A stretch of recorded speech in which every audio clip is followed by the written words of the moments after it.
नमस्कार दोस्तों, हमारे मुख्य न्यायाधीश chief justice of India justice Gavai पर जूता फेंकने की घटना ने पूरे देश को झकझोर के रख दिया है।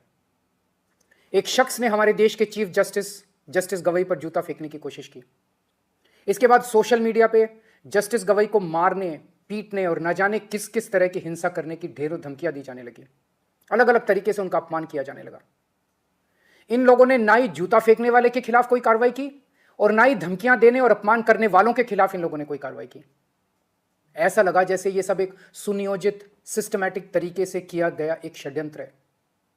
इस घटनाक्रम के जरिए इन लोगों ने समाज के दो तबकों को बहुत कड़ा संदेश देने की कोशिश की है, एक दलित समाज और दूसरी न्यायपालिका। जस्टिस गवई दलित समाज से आते हैं। इन लोगों को यह बिल्कुल बर्दाश्त नहीं हो रहा कि दलित समाज से कोई व्यक्ति अपनी मेहनत और लगन से न्यायपालिका की टॉप पोस्ट तक कैसे पहुंच गया। क्या यह इनकी हरकतें दलित समाज को डराने और अपमानित करने की कोशिशें नहीं है? इसके बाद एक आम दलित किससे न्याय की उम्मीद करेगा? क्या इससे दलितों पर अत्याचार करने वालों और उनसे नफरत करने वालों के हौसले बुलंद नहीं होंगे? इस पूरे घटनाक्रम से देश की न्यायपालिका को क्या संदेश गया है कि अगर देश के मुख्य न्यायाधीश पे हमला करने वालों पर कोई एक्शन नहीं हुआ तो दूसरे जजों को कौन बचाएगा? फिर इस घटना के बाद कोई भी जज न्याय के हक में और इन लोगों के खिलाफ ऑर्डर करने से घबराएगा। उसे लगेगा इसी तरह उस पर भी हमला हो सकता है और हमलावर का कुछ नहीं होगा।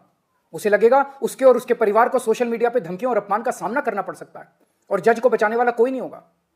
क्या यह पूरे देश की न्यायपालिका को डराने और उनको काबू करने का एक षड्यंत्र तो नहीं है?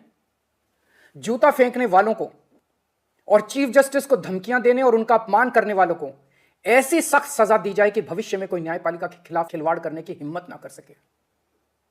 चुनाव आयोग, मीडिया और विपक्ष के बाद अब यह न्यायपालिका की आवाज को दबा के पूरे लोकतंत्र को खत्म करना चाहते हैं।